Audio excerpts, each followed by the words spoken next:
Hello everyone on Apna Friends channel. Today I have a very special guest with me and I want to welcome them. But before I welcome them, I want to tell you that these are very special guests, and on a very special topic we want to talk about their special visit to India.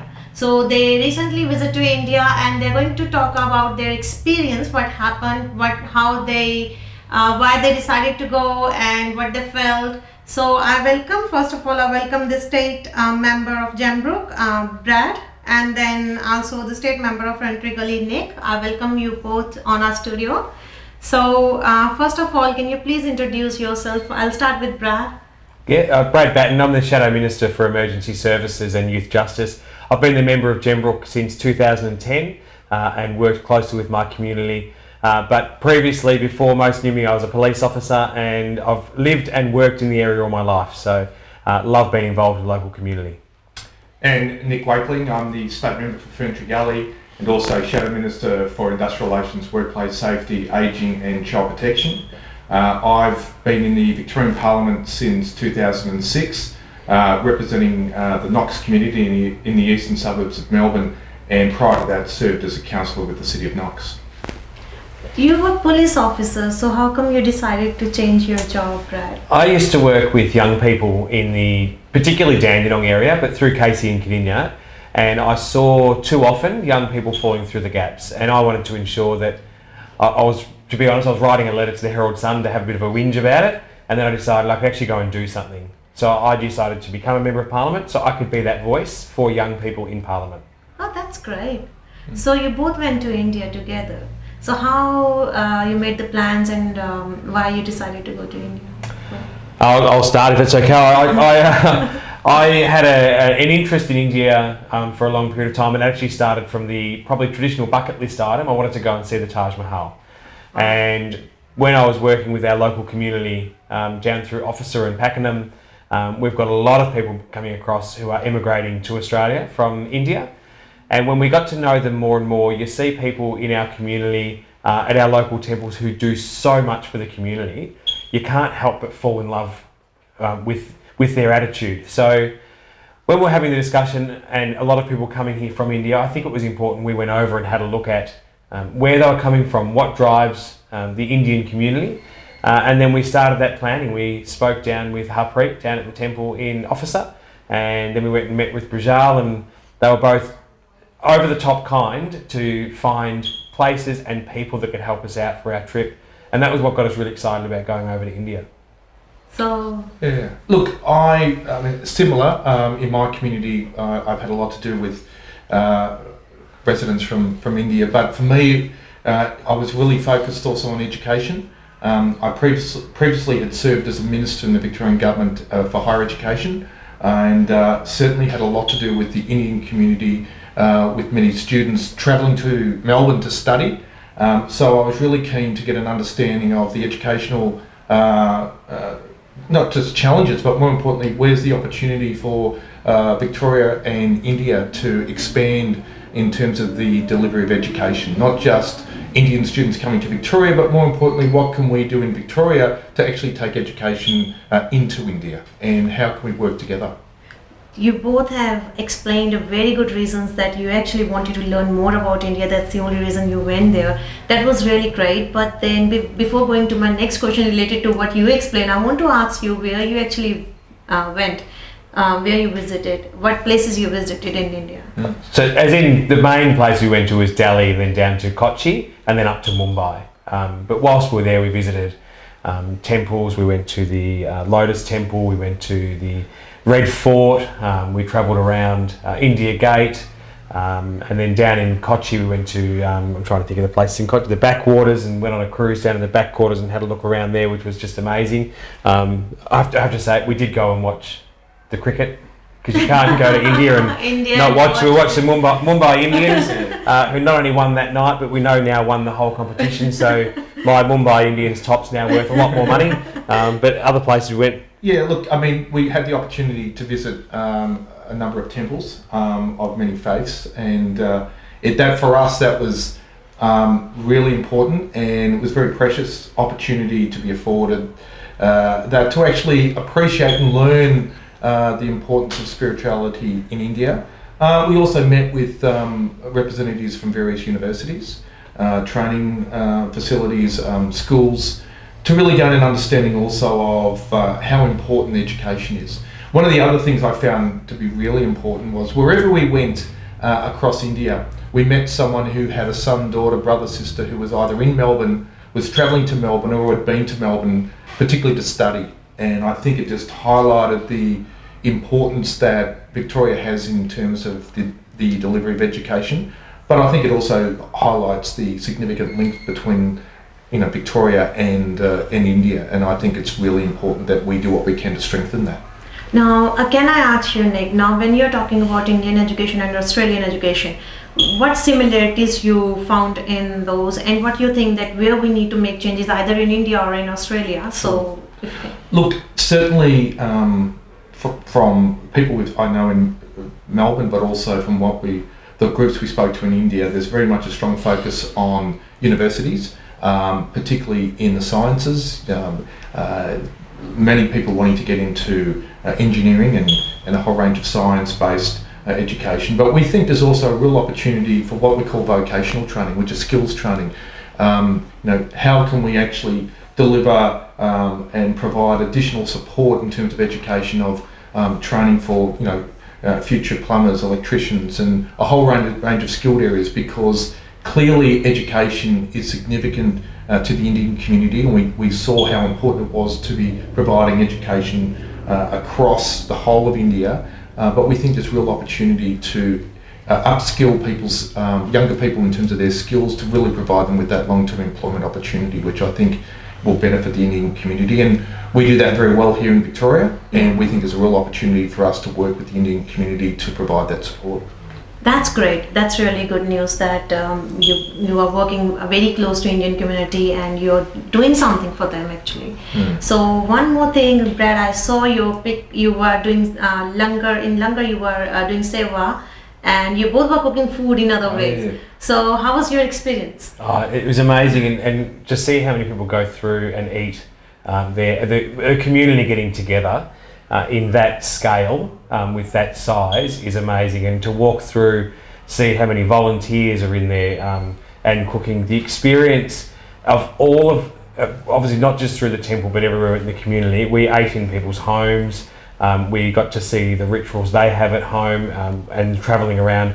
The food overall, I'm going to say, as an experience in itself, that is an experience in itself to India. The food is just, you can't ask for anything more. But when we went through these temples, it was the way that they are so open and honest about everything is about giving back. And I don't know if we have that culture here as much. We like to be involved in the community. We're lucky, we've got CFAs and SES and people to give back to the community.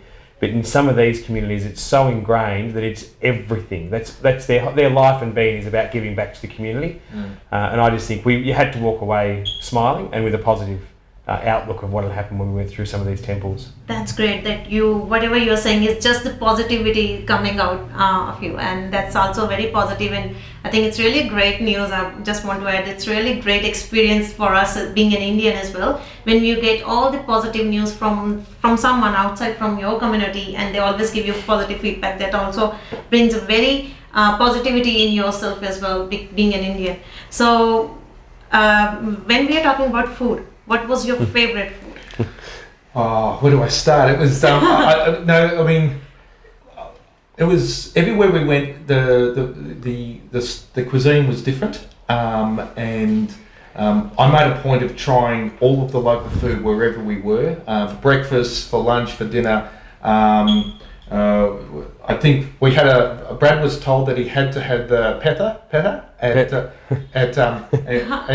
in Agra. A peta. Peta. Peta. You tried? How was that? I ate a whole container. So, but wherever we were, we always made a point of trying to just appreciate local food. And in people's homes, we just said we just want to just sit down and just share in a family meal. And it was, for us, it was a great privilege, and it was just part of our overall experience. Some of the food just good. The cane juice, sugar cane juice. We had near the Taj, which I think was just amazing. We had pan, Pan. It's like a minty dish, pan. So we had that, which was an experience. We ate. One of the things I found was interesting was when I can't remember where Nick turns around and goes, one thing I actually surprised if we haven't had butter chicken. And I turned around and said, but we did last night. Yeah. And he had no concept because it didn't taste anything like butter chicken we'd had here. Yeah. Oh, yes. It was so much better, but it wasn't something. So when you have that different experience, I think that's pretty exciting, isn't it? It's just amazing. Food taste here are completely different from absolutely. Yes. Yeah. So how was your experience in Taj Mahal? Amazing. I mean, it was just the architecture. It was Taj Mahal. Yeah, it was amazing. Yeah. It was certainly I mean, for an Australian, I mean, growing up, one of the only things you really knew about India was the Taj Mahal. So, which is a shame because there's so many other wonderful things in India which people don't even know about. Yes. But certainly experiencing the Taj Mahal, just the beauty of it, and and how important it is to your community. And I think part of it also for me is it just demonstrated that it's a very, very small part of a community where there is so much history that for Australians just to go and visit Red Fort, for example, the history there and all over India, there's just amazing things to visit. Yeah, that's true. I'll say the Taj Mahal. I have to be honest, I probably had a little bit of a tear in my eye because it was one of the places I wanted to visit. And it lived up to everything I thought it was going to be. But what I found we'd never heard of here. We went to the Red Fort, went to other places, and I'm going to have a mental blank now. But I know that there was a temple built by the person who built Taj Mahal's grandfather. Oh, it's just the tomb. The tomb in Delhi. Yeah, and we went out, and it was absolutely amazing. And it was just amazing to go through. And that's the history we don't hear about here that we should. And when we were hearing the story about that tomb where he's got all the family buried there, whereas obviously the Taj Mahal's about a person, this is about a whole family, and I quite like that attachment to a whole family buried together was quite emotional as well. Red Fort is beautiful. Red Fort's stunning. Yeah.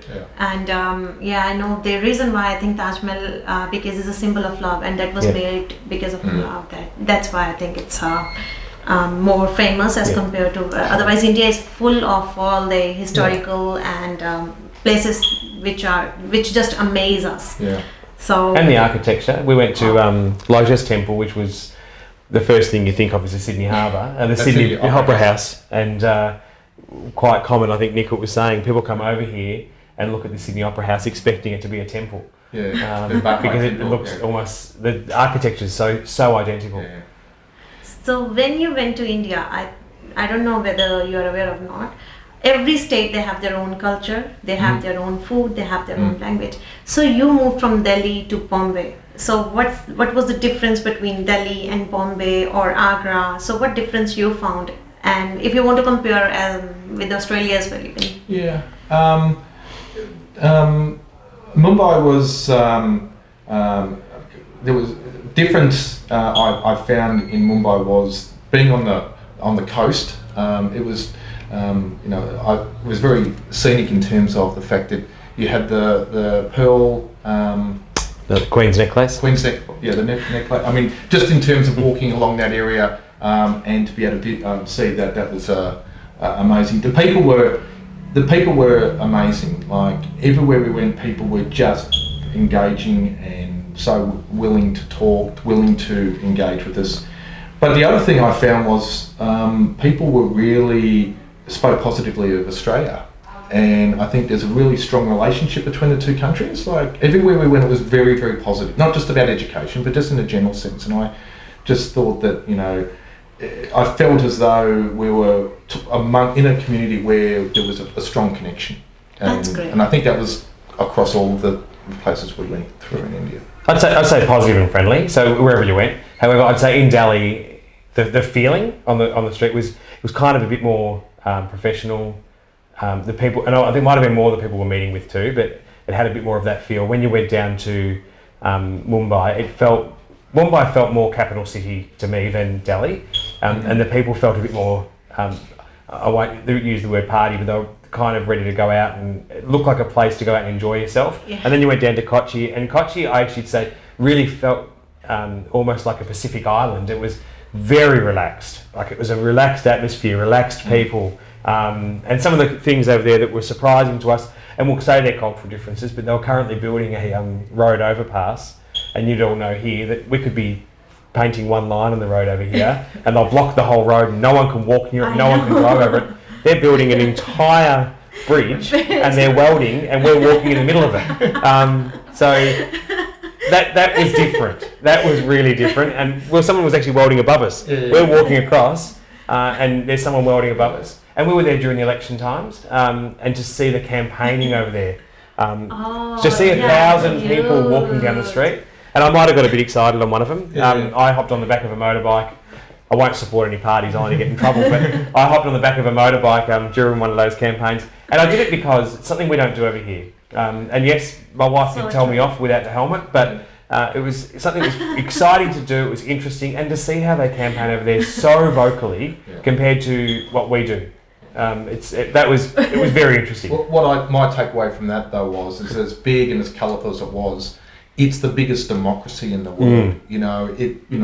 Here they are. The entire country is participating in a democratic vote, and it takes 6 weeks to run the event. And when you think of the logistics, you can completely understand why it would take that long. But the fact is that you've had your election. It's a 5-year term, and it's just it just shows the wonders of your democracy and how your country operates. So for us that was, and as politicians, that just gave us a wonderful insight.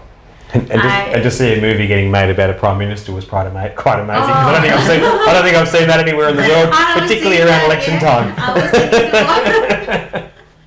But then I just want to add, when we came here, we had completely opposite experience, because elections were there and we were waiting for campaign to start, and I was like, okay, once campaign will start, only then we will know that okay, voting is coming and we need to get ready for that. But then on the day of voting, one of my friend called me and goes like, have you voted? I said, no, there's no campaign started yet. I don't know when I have to go. They haven't set off the fireworks. I know. Which we weren't prepared for the fireworks either, and they set them off basically under Nick's legs. So another photo I've seen that you attended a wedding. Yes. So how was that? Oh, that was amazing. That was amazing. I'll leave this to Nick because there's only so much food I can eat. And Nick ate about 13 kilos. It was fantastic. I mean, just to experience, the tradition and the colour and the food. The food was amazing, and just everyone was just so friendly. And I mean, I think we probably felt a bit guilty because we turned up to someone's wedding, but they were so, the family, the bride and the groom, I mean, everyone was really it was just a wonderful event. And for us, we visited the temple, we'd met the people, we helped, we saw the preparation of the food, but actually to experience a wedding, to actually be part of that, and to really, to come into a couple's life, on their important day, for us, that was pretty special, and we were pretty grateful for that. And Harjeet, who was the caterer there, showed us around, introduced us to people, spoke about the food, and as I said, we'd been out for a lunch prior, and so I struggled a bit to eat anything else, which I know I can get in trouble for, but for people on their wedding day, for them to allow us to get some photos with them as well, like it's obviously their special day, but everyone there was so welcoming. So it was really special for them as well, having photos with you guys. Look, we didn't want to impose on their special day, but the mere fact that they allowed us to be there to participate, that was we didn't want to impose it, but if we ever get invited to the house, I want to see a photo of myself and them on their wall. That's great. You are only talking about positive things about India. So Absolutely. Are you planning to go back again? I can tell you right now, I was actually just talking before, I've convinced my sister to go, so she's heading over in December. Wow. For a visit over there. But yeah, definitely, I'll go back, 100%. There's so much more to see. Is she planning to go to the same places? Or? No, she's going to go a little bit different, because I've told her if I was one thing I wanted to do different, I would have gone to the Golden Temple. Everybody has said, you should have gone to the Golden Temple, and I didn't. and that was just timing. And I'd said to her she'll have to go to the Golden Temple. So That's good. other than that, I think some of the areas she'll probably go are similar. Mumbai, India is and down to huge. Kochi. Yeah. As I said, every state they have their own symbols, and it's Yeah. huge. One thing I've found is that for the Indian community here in Melbourne, when you actually explain that you took the time to visit their community, to visit their temples, to learn their culture, to learn their traditions, to try their cuisine, I think they appreciate that. Yeah. Yes. They don't expect it, but I think they appreciate the fact that a representative has taken the time to learn their culture. We as members of Parliament, we think it's important that we learn about the cultures and the cuisines and the traditions of people within our community. But it's not until you actually visit that community, you walk amongst it, you actually immerse yourself, that you really can appreciate the wonders of that community. I want to add here the reason why we all appreciate it, because when you went to India, you went as a casual trip, not as a professional trip. Because when you go professionally, you can only see the outside of the umbrella. But now, because you visited as a casual visitors, and you were inside the community, you learned over there, and it's really, really, I can say that you made a big impact on the community. That you actually try to learn what you wanted to bring back to Australia, and how you wanted to help the Indian community, which you are saying that you are making plans as well moving forward. So that's actually a great effort from you guys, and I really appreciate that. And I can only say that from a whole community, I want to say big thank you that you made efforts to learn about Indian community, about Indian students, and especially food. Yeah, absolutely. So with this only, I want to say big thanks to my viewers as well. And once again, we'll come back with a new topic. So thank you so much.